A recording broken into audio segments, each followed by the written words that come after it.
Saludos, señores. Tengo a bien dirigirme ante ustedes. Desde esta ventana, mi canal Saliendo de la Caverna de Platón. Se pierde autoridad moral cuando falta ética en la actuación o coherencia en la acción.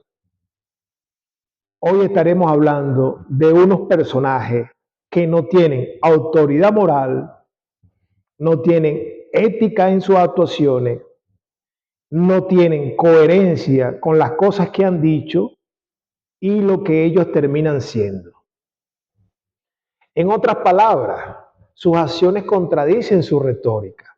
Estas figuras que solapadamente se muestran, ocultando su verdadero rostro, felones proclives a la complicidad de estos gobiernos que simplemente han significado la destrucción en sus países. Ejemplo, apoyar a Maduro en Venezuela, apoyar a Ortega en Nicaragua, apoyar a Díaz-Canel en Cuba. Ellos son así. Lula da Silva, Gustavo Petro, ni Manuel López Obrador cumplen con autoridad moral para estimular o proponer repeticiones de elecciones en Venezuela. Pero escuchemos al descondenado Lula da Silva. Sí, descondenado porque él no terminó de cumplir su condena por algunos tecnicismos de la justicia en Brasil. Pero sí, él estuvo condenado y solamente cumplió 500 y algo días, casi 3 años, por lavado de dinero y por corrupción.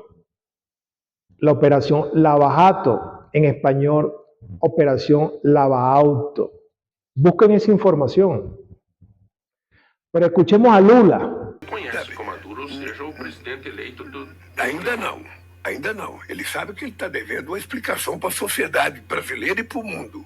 Ele sabe disso. Ontem eu tive uma reunião com o presidente da Colômbia, antes de ontem eu tinha tido uma reunião com a Colômbia e com o México. Para ver se a gente encontra uma saída.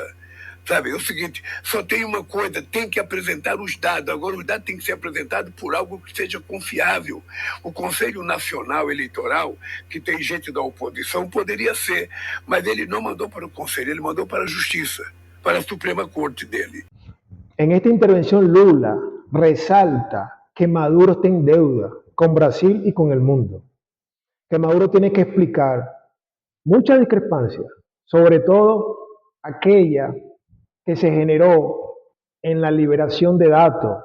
Él entiende que en el proceso de la totalización de los datos y también en el momento donde salen declarando a Maduro como ganador, cuando hace el pronunciamiento amoroso. Lula explica también que él y sus homólogos, los impolutos, simplemente quieren darle una salida a la situación de Venezuela. ¿Una salida para quién realmente? ¿Una salida para Maduro o una salida para Venezuela? Y nos preguntamos, ¿por qué ofrecerle oportunidades a aquel que ha perdido unas elecciones? ¿Qué salida? ¿Qué más salida? En unas elecciones hay un ganador y un perdedor. El perdedor tiene que salir. ¿Por qué ofrecerle oportunidades a aquel que ha perdido? Que solamente obtuvo el desprecio y el rechazo de más del 80% de los venezolanos que pudieron votar, sin contar con el porcentaje de aquellos venezolanos que no se les permitió ejercer el voto. En este caso, los venezolanos en el exterior. Pero Lula miente cuando señala que no puede reconocer a ninguna de las partes, porque no tiene las actas. Las actas están. Y más del 80% determinó que ganó el señor Edmundo, que es el nuevo presidente de Venezuela. Él lo sabe. Su embajador estuvo en Venezuela. Su canciller estuvo en Venezuela. Ellos tienen la información. Claro, pero desde un contexto diplomático. Lula se tiene que vender como una figura imparcial. Y para ser imparcial, Él no puede reconocer a ninguna de las partes, pero él realmente no es una figura imparcial, porque él y su homólogo Felone simplemente representan una salvación para Maduro. Esa es la realidad. La salida es para Maduro, no para Venezuela. Pero Lula no se ha quedado allí. Él ha seguido dando declaraciones. Pareciera que él ya siente que Maduro es un lastre. Él ya es un problema para esa izquierda internacional, para las pretensiones que tiene Lula de lavarle el rostro a la izquierda internacional. Él siente que ya Maduro pesa y él sale declarando esto. Creo que Venezuela vive un régimen muy desagradable. No creo que sea una dictadura, es distinto a una dictadura. Es un gobierno con un sesgo autoritario, pero no es una dictadura como tantas dictaduras en el mundo que conocemos. Él considera que el chavismo se ha convertido en un régimen muy desagradable, con sesgo autoritario. Eso simplemente son palabras elegantes. Esos son términos que se manejan en la diplomacia. Lo que nos dice Lula, y es lo que realmente se ha convertido el chavismo, que la cleptocracia chavista es una organización para el crimen. Eso es lo que no va a decir Lula. Que convirtieron el país en un narcoestado y que Maduro decidió mantenerse en Miraflores a través de un autogolpe, a través de la violencia, de la fuerza y un terrorismo de Estado. Eso es lo que está detrás de ese término que usó Lula, un régimen muy desagradable, con sesgo autoritario. Es eso. Pero en la retórica de Maduro, ya esa diplomacia a través del micrófono ya no juega, ya no cuenta. Él quiere que los que estén con él lo hagan ciegamente. Y dice esto. Yo no practico la diplomacia de micrófono. No lo practico. Gustavo Petro no se queda atrás. Lo que pasa es que Gustavo Petro tiene otro estilo. Es un estilo más con el chantaje.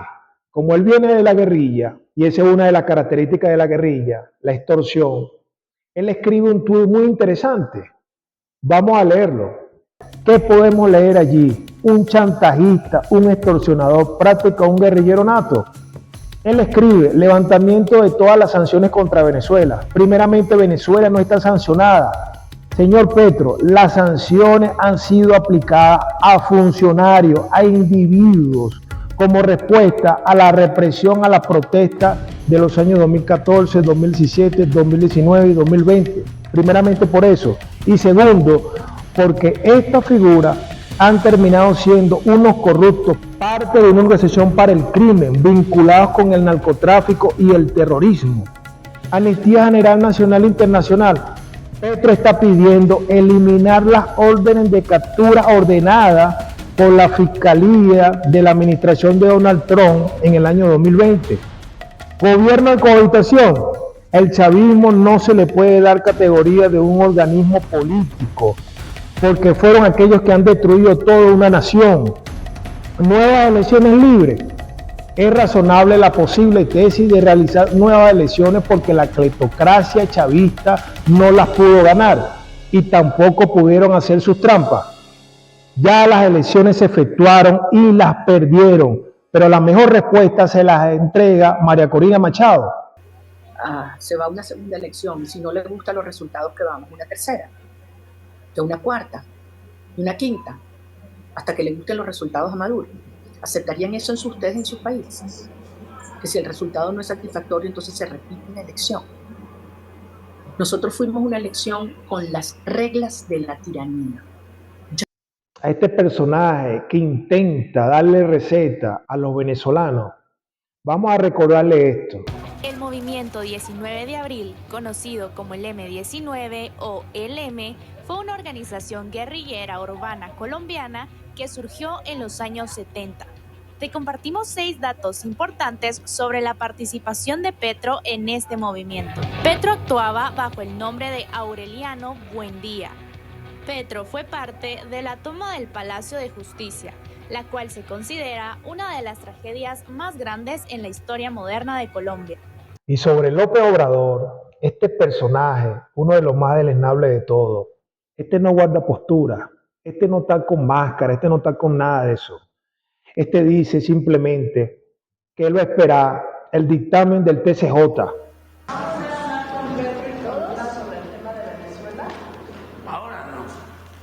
Ahora no, porque vamos a esperar a que resuelva el Tribunal Electoral.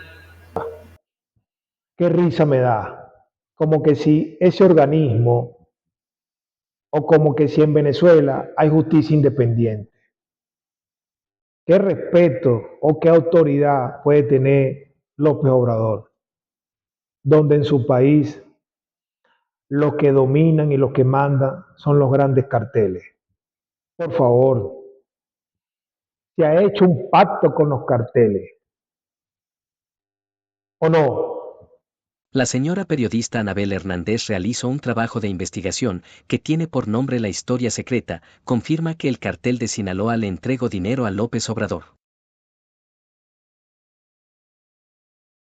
No se me puede olvidar, no se me puede pasar lo que ocurrió con Joe Biden también sobre este tema. A él le hacen una pregunta sobre si él está de acuerdo sobre unas repeticiones de elecciones en Venezuela.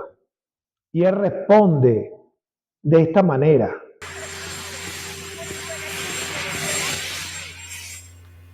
Surgieron muchas críticas después de esto. Muchos se preguntaban, ¿Biden estaba preparado para la pregunta? Probablemente no, por su alto grado de problema de senilidad. Si estaba preparada para la pregunta o no. Pero si no estaba preparado para la pregunta, menos va a estar preparado para una respuesta. Es una vergüenza del ángulo que se observe. Ahora, también hay que decir que los voceros de Biden salieron a retractarse de todo esto, indicando de que él no había entendido la pregunta. Veamos.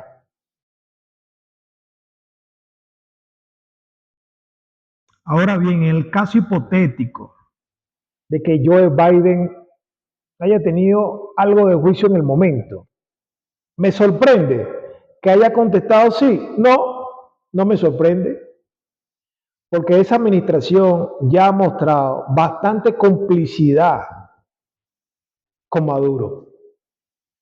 ¿Por qué no recordamos que es la administración que permitió que los sobrinos narcos de Cilia salieran?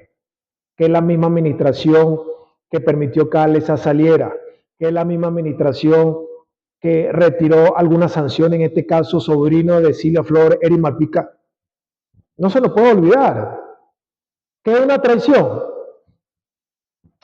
Mira, yo no le diría traición, yo sí diría que es una traición para su nación, que simplemente él estando a la cabeza ha mostrado más decadencia que nunca. Estados Unidos no es ese Estados Unidos cuando John F. Kennedy apoyó a los exiliados cubanos para deponer a los Castro en Cuba. No es los Estados Unidos de la de Ronald Reagan, cuando ayudó a deponer el gobierno del golpe militar en Granada. La administración en Washington de hoy no es aquella administración cuando la invasión a Panamá. Eso lo tenemos que tener claro. Maduro sabe que repetir unas elecciones es volver a hacer trampa. Maduro lo que tiene es rechazo popular. La única condición que Maduro se pueda mantener en el poder es a través de lo que él está haciendo. Terrorismo de Estado. Maduro simplemente ha decidido abrir la puerta del autogolpe.